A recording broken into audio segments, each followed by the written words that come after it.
In 2026, Ford's decision to shift its focus toward crossovers and SUVs has led to a significant change in its passenger car lineup. So guys, if you are first time in my CWJ YouTube channel, so I request you please subscribe us. As a result, many traditional Ford sedans, such as the Fusion, have been discontinued in the United States. The Fusion, which was known as the Mondeo in Europe, was among those models phased out. The only remaining exception to this shift is the iconic Mustang, which continues its legacy with a new generation. While this decision has reduced Ford's traditional car offerings in the US, it's important to note that the Fusion's presence has not disappeared entirely. In fact, the model remains in production in other parts of the world, especially in China and the Middle East. In these regions, Ford's strategy of retaining the Fusion has paid off. Last year, the company introduced a new version of the Fusion under different names. In China, the model continues to be sold as the Mondeo,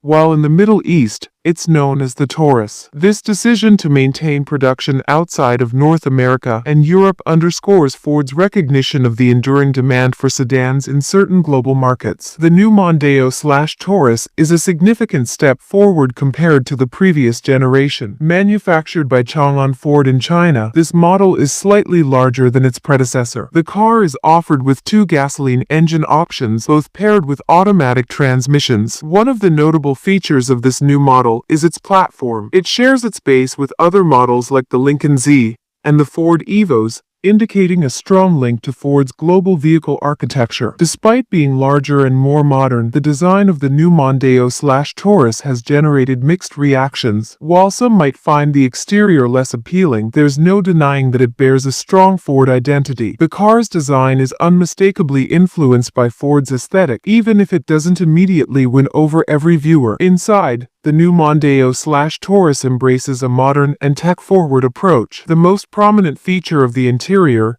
is a large widescreen monitor that dominates the dashboard. This screen serves as the focal point of the cabin, providing access to the car's entertainment, navigation, and climate control systems. The overall interior design is clean, minimalistic, and designed to cater to the tastes of contemporary buyers who appreciate advanced technology and user-friendly interfaces. Despite the new Mondeo/Taurus success in regions like China and the Middle East, its chances of returning to North America or Europe are slim. The shift in consumer preferences toward crossovers and SUVs has significantly impacted the demand for traditional sedans in these markets. If consumers had shown a greater interest in sedans over the past few years, Ford may have been more inclined to invest the considerable resources necessary to introduce this new model in Western markets. However, the clear trend toward higher-riding vehicles, such as SUVs, has made the prospect of reintroducing sedans less appealing for the American and European markets. The discontinuation of the Fusion/Mondeo in these regions has more to do with shifting consumer preferences than any failings of the car itself. In markets like North America and Europe,